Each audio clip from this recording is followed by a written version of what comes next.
Picture a Saturday evening in November, a church fellowship hall in Charlotte, North Carolina, decorated with particular effort of people who love someone and are frightened. White tablecloths, a handmade banner that says "LORRAINE in Our Hearts." Folding chairs arranged around round tables, each with a small candle and a printed card listing a GoFundMe link. About 60 people are in that room. Cousins, church friends, Arthur's sister Rosalind, who drove 4 hours from Savannah, neighbours. People my late husband and I had known for 20 and 30 years. They are there because my daughter told them I was dying. I was not dying. I was 60 years old. In excellent health. Dr. Abernathy had told me at my October checkup that my bloodwork was, quote, almost boring, which from a doctor of his temperament was practically a standing ovation. I was gardening 3 days a week. Walking 2 miles every morning, sleeping well. I had more energy than I had at 50. What I did not have was any idea that my daughter Vivian had spent the previous 6 weeks telling our entire extended family and social circle that I had been diagnosed with late-stage pancreatic cancer. I found out on a Tuesday. Let me tell you who I am first, because it matters. My name is Lorraine Joyce Whitfield. I am 60 years old. I live in the same house in Charlotte that my husband Arthur and I bought 25 years ago. When Philip was 13, and Vivian was 9, and we had saved for 4 years for the down payment, and the realtor kept apologising for how small the backyard was, and neither of us cared at all because it was ours.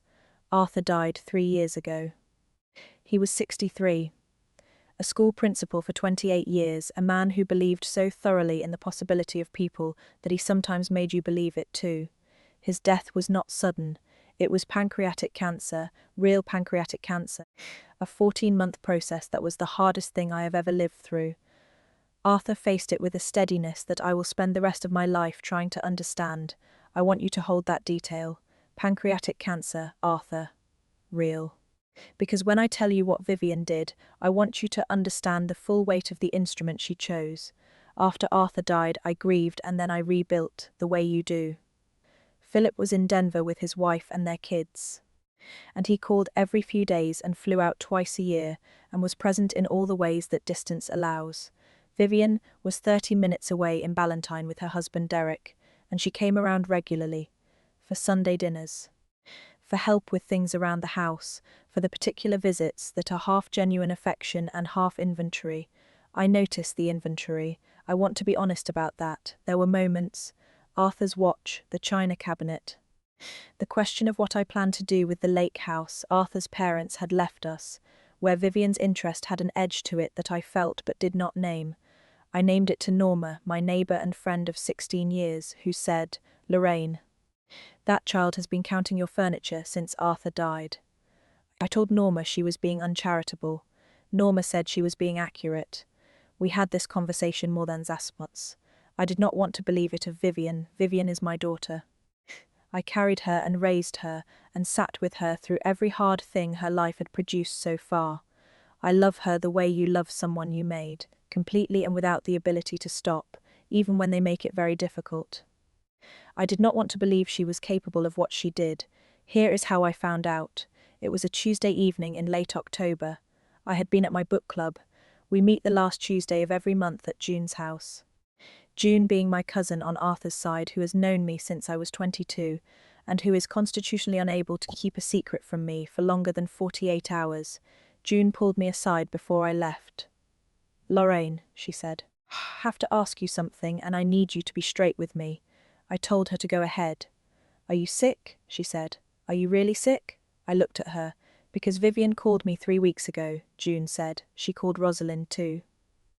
She said you had been diagnosed with late-stage pancreatic cancer and that you didn't want to worry anyone, but that you needed help with your medical bills because the treatments were very expensive." And she stopped, because she could see my face.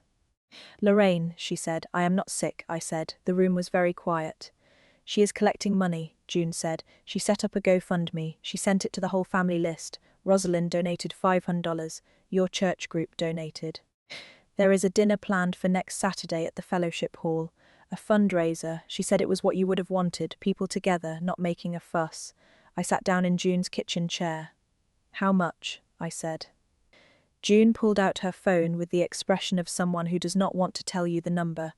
The GoFundMe had raised $14,200 in 3 weeks. I sat with that number for a long moment. $14,200. Raised by people who loved me and were frightened for me, based on a diagnosis I did not have, for a disease that had killed my husband. I thought about Arthur. I thought about the 14 months. I thought about the word pancreatic coming out of Vivian's mouth when she called June and Rosalind and whoever else she had called. Then I thought about next Saturday, and I made a decision. I want to tell you something about the particular shape of this betrayal, because I think it matters. When Arthur was sick, the real diagnosis, the real 14 months, I watched something happen to the people around us. Fear does a specific thing to people who love you. It makes them want to help and it makes them feel helpless, and the combination of those two things produces a desperate generosity. People brought food. People drove. People sent money not because we asked, but because they needed to do something, and this was what they could do. I accepted all of it with a full heart. Because it was real. The need was real. The love was real. What Vivian had done was take that same mechanism, the fear, the helplessness, the desperate generosity of people who loved someone, and she had aimed it at a lie. She had pointed it at something that did not exist and collected what came out the other side. She had used our people, Arthur's sister, our cousins, the people who had sat with us through the real thing, not the money. Though $14,000 is not nothing, what I could not move past was the instrument, the precision of it. The way you would have to know someone's history, know their wounds, know exactly where the fear lived in the people who loved them. In order to do what Vivian had done, she knew. Of course she knew. She was there for all of it. I sat with that knowledge for a full week before Saturday. And it was the hardest sitting I have ever done. People sometimes ask me whether I considered in those first days simply calling Vivian and asking her what she had done and why. Whether there was a version of this that happened quietly. Between the two of us, without the fellowship hall, I thought about it. I will be honest. I thought about it for about 45 minutes on the Wednesday morning after June told me. And then I thought about Rosalind, driving 4 hours from Savannah. About Arthur's old church friends who had been planning their Saturday around this dinner. About the people who had already given what they could to a GoFundMe for a disease I did not have, and I understood that what Vivian had done had not been done to me alone. It had been done to all of them. The private conversation between a mother and daughter was not sufficient for what had happened publicly. The public needed a public answer. I called Catherine on Thursday. I was certain by then I did not call Vivian that night. I did not call her the next morning. I called Catherine Osey, my attorney. She had handled Arthur's estate and was one of the sharpest people I had ever met, and I told her everything. Then I called Dr. Abernathy's office and asked them to prepare a written summary of my current health status. Then I called Philip in Denver. Philip was quiet for a very long time after I finished telling him. Then he said, "I'm flying in Friday." "Good," I said. I did not call Vivian. I did not warn her. I had 1 week to prepare, and I intended to use every day of it. I want to tell you about the week between finding out and showing up, because I think people imagine that the thing you feel in a situation like this is rage. I did feel rage. I want to be honest about that. There were moments in those 7 days where what moved through me was hot and clarifying and had no softness in it at all. Moments where I sat in Arthur's chair in the study and looked at his photograph on the desk and thought, she used pancreatic cancer, Arthur. She used the thing that killed you. But rage was not the primary thing. The primary thing was something harder to name. A kind of grief, maybe, for the version of my daughter I had believed in.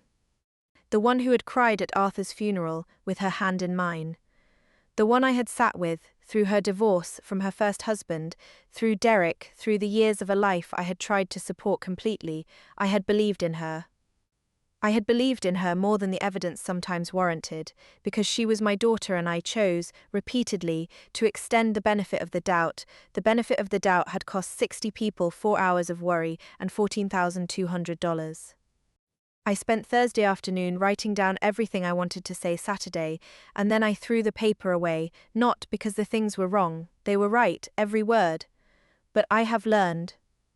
from watching Arthur run his school for 28 years, that the best things said in a room full of people are the ones that sound like you thought of them there. If I walked in with prepared remarks, I would be performing. I did not want to perform. I wanted to tell the truth, which is a different thing. Norma came over Friday evening after Philip and I had dinner. The three of us sat on the back porch in the November air with blankets and decaf and talked about Arthur. The year he decided to learn to make bread, which went badly for several months and then went well. And the way he used to grade papers at the kitchen table with classical music playing, always classical, even though neither of us particularly liked it. He would have had something to say about all this, Philip said. He would have been measured about it, I said. Then he would have said exactly the right thing. What do you think he would have said? Norma asked. I looked out at the dark garden for a while. He would have said, Lorraine, she is yours. Whatever you decide, decide it with your whole heart. Nobody spoke for a moment. That tracks, Philip said. We stayed on the porch until almost 10. I slept better than I expected. Philip arrived Friday afternoon. He is 38 years old. He looks like Arthur, the same broad forehead, the same way of going still when he is processing something serious. He sat across from me at the kitchen table, and I showed him the GoFundMe page, and I watched him read it. When he looked up, his face was controlled in the way Arthur's face used to get controlled when he was most upset. She used Dad's cancer, he said.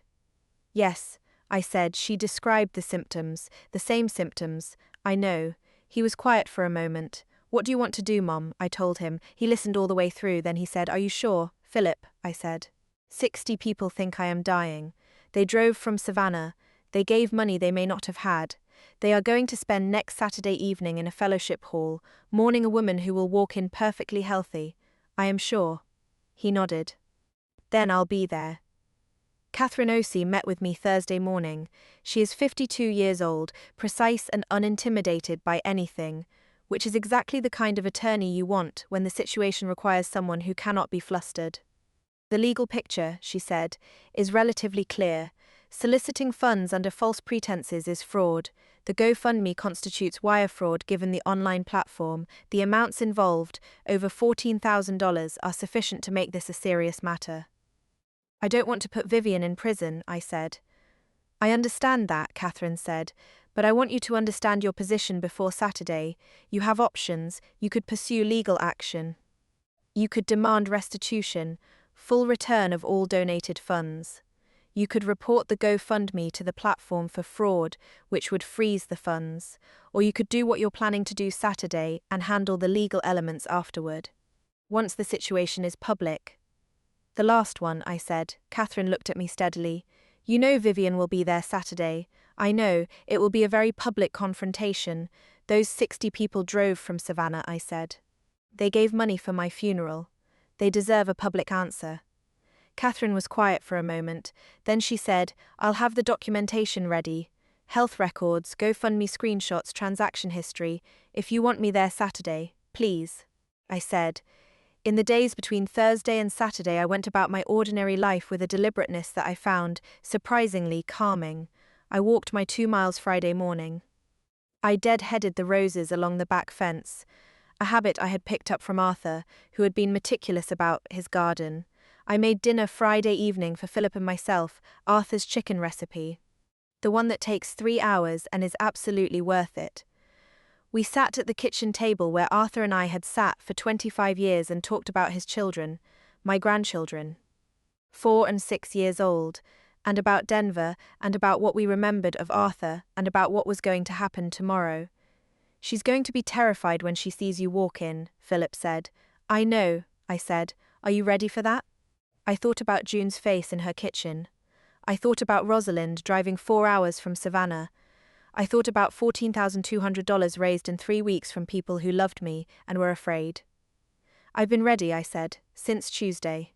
Catherine had one more thing to say before our Thursday meeting ended. Lorraine, she said, I want to make sure you are prepared for how Vivian may respond in that room. She may try to explain. She may become upset in a way that is difficult to witness. She may say things to you in front of 60 people that are hard to hear. I know, I said. You will be standing in a public room with no ability to step away and collect yourself if something lands hard. Catherine, I said. I sat with Arthur for 14 months. I held his hand at the end. I know what it is to be present for something very hard in a room full of people and have no ability to step away. I can handle Saturday. She was quiet for a moment. Yes, she said, I believe you can. I wore Arthur's favourite colour to the dinner. A deep burgundy dress I had bought 2 years ago and not worn yet, because I had been saving it for an occasion that felt significant enough. I thought this qualified. Norma drove me. She had found out Thursday when I told her, had sat in my kitchen with both hands flat on the table and her eyes very wide, and had said when I finished, I am driving you, I am sitting in the front row. And Lorraine, I want you to know I told you so. I said I know, Norma. She said just making sure it's on the record. I said it is very much on the record. We pulled into the church parking lot at 7:15. The dinner had started at 7. Through the fellowship hall windows, I could see the white tablecloths, the candles, the banner, Lorraine in Our Hearts. Norma put the car in park and looked at me. Ready? She said. I checked my reflection in the visor mirror. 60 years old. Burgundy dress, Arthur's pearl earrings that he had given me on our 30th anniversary. Let's go, I said. The fellowship hall door was heavy and opened with the particular sound of a room that goes suddenly quiet, not all at once. The silence moved through the room in a wave, table by table, person by person, as people turned and saw me standing in the doorway in my burgundy dress with Norma behind me and Philip behind her, and understood, one by one, what they were looking at. I saw Rosalind first. She was at the table nearest the door, a glass of iced tea halfway to her mouth, and when she saw me the glass stopped moving entirely. I saw June, across the room, who had known this was coming and still looked as if the floor had shifted. I saw the banner, Lorraine in Our Hearts. And beneath it, at the table on the raised platform at the front of the room, I saw my daughter. Vivian was 34 years old, and she looked, in that moment, like she was 9, like the child I had found in the kitchen at midnight, eating cereal after a nightmare, caught doing something she knew was wrong and not yet sure how large the consequences were going to be. Her husband Derek was beside her. He had known, I suspected. His face was a different thing. Not frightened, calculating, I walked to the centre of the room. The silence was total now. I'm sorry to interrupt, I said. My voice came out steady. I had not been certain it would. I understand this evening is in my honour, and I wanted to come thank everyone in person. Nobody spoke. I also want to address something that I think some of you may have questions about. I looked around the room. Rosalind. June. The faces of people I had known for decades. I am not sick. I have not been diagnosed with anything. I am in excellent health. Dr. Abernathy examined me 3 weeks ago. His office has provided documentation, which my attorney Catherine Ozey has with her this evening, if anyone would like to see it. I paused. The diagnosis my daughter shared with you was not real. The room breathed. Someone, I think it was Arthur's old colleague Marcus, said, very quietly, Lord have mercy. Mom, she said. Vivian, I said, please sit down. She sat. I do not know if it was habit or shock. She sat. I know that many of you gave money, I said. I know that some of you travelled. I know that all of you were frightened for me, and I am so sorry that you were put through that. You did not deserve it. What you did came from love, and I will never forget it. I paused. The funds that were collected will be returned in full. Catherine is working with the GoFundMe platform to arrange that. If there are any complications, please contact her directly. Catherine stepped forward from near the door and distributed a card to the nearest table. The cards moved through the room in the silence. I turned to Vivian. She was still seated. Derek had his hand on her arm, whether in support or restraint I could not tell. I am not going to say everything I want to say here, I told her. This is not the place for it. But I want you to know, in front of everyone in this room who loved your father, that what you did used the thing that killed him. You took the name of the disease that killed Arthur Whitfield, and you put it in my mouth without my knowledge, and you used it to take money from people who were already grieving. My voice held. I had practiced this part. That is something I will need a very long time to understand. Vivian was crying. I am not certain when she started. I will be outside, I said to the room. I would love to see every one of you. Please, eat. The food is here. Don't let it go to waste. Your presence tonight means more to me than you know, even if the occasion was not what you were told." I walked back toward the door. Rosalind reached me first. She was out of her chair before I had taken 3 steps. And she held me for a long time without saying anything, and I felt in the particular solidity of her arms the presence of Arthur, his sister, his family, the people who had known him longest. "Child," she said finally. "Just that." "I know," I said. The next hour was the strangest I have ever spent. People came to me in ones and twos, some crying, some just holding my hands, some saying things and some saying nothing. Marcus told me Arthur would have been proud of how I walked through that door. June held me and did not say "I told you so," which cost her something, and I appreciated it. Vivian left with Derek about 20 minutes after I arrived. She did not speak to me. I did not go after her. There would be time for that. What needed to happen first had happened. I want to describe the fellowship hall more carefully, because the details matter. Someone had worked hard on it. The tablecloths were pressed. The centerpieces were identical at every table. The food was catered, real catering, still warm. The printed GoFundMe cards had been designed, not handwritten, and at the front of the room, a slideshow was running on the projector. Photographs of me, of Arthur and me together. The kind of retrospective you make when you believe someone is reaching the end of something. I stood in the doorway and saw a photograph of Arthur and me from our anniversary trip to the Carolina coast, 3 years before he got sick. We were laughing. I could not remember at what, this is what I thought. Vivian had that picture. She had put it in a slideshow for a funeral fundraiser, for a death that was not happening. The rage came then. Briefly and cleanly, and then it passed. Leaving everything clearer. I walked to the center of the room. After I finished speaking, the thing that struck me most was not the crying or the shock. It was the way people came toward me, slower than usual, more deliberate. Like people crossing uncertain ground, they came anyway. That was the thing, every one of them came anyway. Marcus, who had known Arthur since graduate school, held my hand and said, "Lorraine, I have known you for 30 years. I have never doubted a thing about you." I told him it meant more than I could say. He squeezed my hand and went to find the chicken. Rosalind did not let go of me for a long time. She and Arthur had grown up together. She was 3 years older. She had taught him to ride a bike. She knew grief the way you know it, when it's been close your whole life. What she had not known was that it was possible for someone to use it this way. "I want to say something about Vivian," she said eventually. "Not tonight," I said. "There will be time." She looked at me. "You are more generous than I would be. I'm her mother," I said. That was the only answer I had. I have thought many times about what it takes to walk into a room like that. People think it requires courage, and maybe it does, but what I remember most is not courage. It is something simpler, a kind of clarity. When you know what the truth is, and you know who deserves to hear it, the walking is just walking. What surprised me was how many people stayed. I had half expected the evening to dissolve, for people to drift out quietly, embarrassed by what they had witnessed. Not knowing what to do with the complicated feelings of having been deceived by someone they also loved. Instead, people stayed for 2 hours. They ate the food. They talked to each other and to me. Several people told me stories about Arthur that I had not heard before, small memories they had been holding, and those stories were the best thing that came out of that whole evening. A woman named Dolores, who had been in Arthur's first homeroom class when he started teaching, told me he had written a note on her paper once. Not a grade, just a note, that said, "You are thinking clearly. Keep doing that." She had kept the paper for 40 years. She pulled out her phone and showed me a photograph of it. I stood in that fellowship hall, holding a stranger's phone, looking at my dead husband's handwriting, and I thought, this is what a life leaves behind. Not the things you owned, not the money.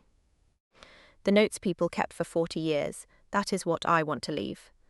That is what I want to be remembered for, not what happened Saturday, what came after it. Philip drove me home that night. Norma sat in the back seat and did not say a word the entire drive, which for Norma represented a considerable act of restraint. When we got to the house, Philip made tea. We sat at the kitchen table, and I held the mug in both hands and looked at the photograph of Arthur on the shelf across the room, his school portrait from his last year as principal. The one where he is smiling in the way that means he is genuinely happy and not performing it. "You okay?" Philip said. I will be, I said. He nodded. He understood the distinction. Catherine called at 9 the following morning. The GoFundMe platform had frozen the account pending fraud review. The funds had not yet been withdrawn, which meant full restitution was possible without litigation. She had already been in contact with a platform representative and expected the money to be returned to donors within 10 to 14 business days. What about Vivian? I asked. That is your decision, Catherine said. The legal exposure is real. Wire fraud at these amounts is not a small matter, but prosecution would require your cooperation and your testimony, and if you choose not to pursue it, the platform fraud review may still result in consequences for her account without criminal charges. I need to think about it, I said. Take your time, Catherine said. The documentation isn't going anywhere. Vivian called that afternoon. She called again, in the evening. I let that go too. I was not ready, not because I was afraid of the conversation, but because I had learned, in the 14 months of Arthur's illness and the 3 years since, that some conversations need to be had from a place of stillness, rather than the immediate aftermath of impact. I waited 4 days. When I called her back on Wednesday, she itched on the couple. The conversation lasted 2 hours. I will not reproduce all of it here, because some of it belongs to the two of us, and to no one else. But I will tell you the shape of it. Vivian did not deny what she had done. She did not try to justify it in the way I had feared. The minimizing, the redirecting, the explanations that are designed to make you feel that the real problem is your response, rather than the original act. She sat with what she had done. Not comfortably. Not without trying at points to explain the desperation behind it. There were debts, she said, real ones, more serious than I had known. Derek's business failing, a second mortgage. The particular quiet panic of watching a financial situation deteriorate while telling no one, but she did not try to make it smaller than it was. I knew it was wrong, she said at one point. I knew it the first time I said it to someone. And then I had said it, and it was out there, and the money started coming in, and I told myself I would figure out how to undo it, and I didn't. I kept not undoing it. You used your father's disease, I said. A long silence. I know, she said. Mom, I know. There is nothing I can say about that. She was right. There was nothing she could say. That particular thing sat between us on the phone line, and neither of us tried to move it. What I told her was this. She would repay every cent. Not through the GoFundMe platform restitution, that was for the donors. She would repay me personally for what she had cost me. Not in money, in something harder. She would call Rosalind and every person in that room personally. Not a mass text, not an email, a call or a visit for those within driving distance. She would tell each of them what she had done and that she was sorry. She would not explain or justify. She would say, I did this. It was wrong. I am sorry. That could take weeks, Vivian said. Yes, I said. It will. Another silence. And Derek, she said. Derek is your husband, I said. What happens with Derek is between you and Derek. But I will tell you that a man who sat at that table and said nothing while this happened is not a man I will be inviting to my home for the foreseeable future. Vivian did not argue with that. It has been 4 months since the fellowship hall. I want to tell you where things stand, honestly, because I think the honest version is more useful than a tidy one. Vivian made the calls. All of them. It took 3 weeks. Rosalind told me later that Vivian had driven to Savannah, a 4-hour drive, to apologize to her in person. I did not know Vivian was going to do that. When Rosalind told me, I sat with it for a long time. The GoFundMe funds were returned in full. Every donor received their money back within 12 business days. Derek and Vivian are separated. I do not know the full details, and it is not my place to know them. Vivian is in therapy. She told me this herself. Not as a bid for sympathy, but as information, the way you share a fact. I took it as such. Vivian and I have spoken twice since the Wednesday call. The conversations have been short and careful. The way conversations are when the ground between two people has shifted, and neither is sure yet where it is solid. I love my daughter. That has not changed. But love, I have learned, is not a structure that holds itself up. It requires maintenance. It requires honesty, and sometimes it requires standing in a doorway in a burgundy dress and saying, in front of everyone who loves you both. This is what happened. Philip went back to Denver a week after the fellowship hall. He calls more often now. On his last call, he said, Mom, I want to tell you something. I said. Go ahead, he said. Dad would have been in that room with you. He would have walked through that door, right next to you. I told him I knew. He said. I wanted to say it out loud. I am glad he did. The thing I keep returning to is a question Philip asked me the Sunday after, over breakfast. Mom, do you think she's always been capable of this? Or do you think this is something she became? I sat with it for a while. I think most people are capable of more than they do, I said. In both directions. She had the capacity for this the same way she had the capacity for kindness. Circumstances decided which one showed up. Philip considered this with Arthur's way of giving an idea real space before responding. Do you believe that? He said. Or is that the version that lets you keep loving her? Both, I said. I think they're the same thing. He nodded. He understood it was a real place I had landed, not a comfortable fiction. Rosalind pulled me aside at book club last month. I called Vivian, she said. She drove up from Charlotte.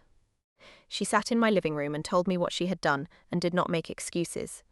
And then she sat there and let me say what I needed to say. She took it, Lorraine. All of it. Rosalind looked at me. Arthur raised you both to face things. She faced it. I thought you should know. I drove home and sat in Arthur's chair for a long time. Arthur had faced 14 months of a disease that was going to kill him with a steadiness I still cannot fully account for. When I asked him once how he did it, near the end, he said, Lorraine, I don't do it, I just don't stop doing the next thing. There is always a next thing. There is always a next thing. I walk my 2 miles every morning. I tend the garden Arthur loved. I sit in his chair sometimes in the evenings with a book, in the house we bought 25 years ago. And I feel him in the particular quality of the light through the windows, and in the way the house makes its nighttime sounds that I know as well as my own breathing. I have been thinking, in these 4 months, about what I would tell a woman in the position I was in. The night of the Tuesday, the book club, June's face across the kitchen. You. A woman who has just found out that someone she loves has done something she did not believe that person was capable of. What I would tell her is this. The disbelief is real, and it is appropriate, and you should let it be there for a moment. But do not let it become the reason you do not act. I had believed, for years, that I would know if something was seriously wrong with Vivian, that a mother's intuition would signal. That the closeness of our relationship meant I was seeing her clearly. I was not seeing her clearly. I was seeing the version of her she presented to me, which is a different thing. I do not say this to punish myself. The work of separating those two things is not simple, and I am not certain I could have done it sooner. But I want to name it, because I think it is a common experience and a painful one. The people we love most are the people we are least likely to see accurately. This is not a failure of love. It may, in fact, be a consequence of it. What I know is that I am still here, still walking, still tending what Arthur planted. Still sitting in his chair in the evenings when the house is quiet, and the light has gone soft and the presence of him is most available. He was a good man. He raised 2 children and educated thousands, and faced what he faced with a grace that set a standard I will spend the rest of my life reaching toward, I hope, wherever he is. He can see that I face this with at least some small portion of that same steadiness. I think he probably can. I think he is probably, as he always was, quietly proud of me and too measured to make a fuss about it. That is enough. It is, in fact, everything. Norma came over the week after the fellowship hall, the way she does when something significant has happened, and she wants to make sure I am actually all right. We sat on the back porch with coffee. After a while, she said, I want to say that watching you walk through that door on Saturday was one of the finest things I have ever seen. And I have seen some things. I told her she was being sentimental. She said, I am being accurate. Arthur would have said the same thing, except he would have made it sound like a lesson plan. I laughed. A real laugh, the kind that surprises you. He would have, I agreed. We sat for a while longer. The November air had the particular quality of late autumn in the south. Mild enough to be outside, cool enough to be glad of the blanket. What are you going to do about Vivian? Norma asked. Not pushing. Just asking. I do not know yet, I said. I am going to find out. That is still where I am. 4 months in, still finding out. Still walking the 2 miles. Still tending the garden Arthur loved. Still sitting in his chair in the evenings and feeling his presence in the quality of the light. The sounds of the house, the particular weight of a room that was his for 25 years. A few weeks ago, Philip called from Denver and said his youngest, my granddaughter, who is 6'6", had asked him why there was a picture of a man on her daddy's phone that she did not know. Philip told her it was her grandfather Arthur. She asked what he was like. Philip said, he was the kind of man who made everyone feel like the smartest person in the room when he talked to them. She thought about this. Then she said, I would have liked him. Philip called to tell me because he knew I would want to hear it. He was right. I would tell Arthur's granddaughter what he was like. I would take all the time in the world to tell her. I would start with the bread that went badly and the classical music and the notes he left on students' papers that they kept for 40 years. I would work up to the bigger things. There is time. I am 60 years old, and I am in excellent health, and there is still so much to tell. I intend to be very much here for all of it. The fellowship hall is still there, on the other side of Charlotte. I drove past it once, a month after Saturday, not intentionally. I was taking a different route home, and there it was. The parking lot was empty. The lights inside were off.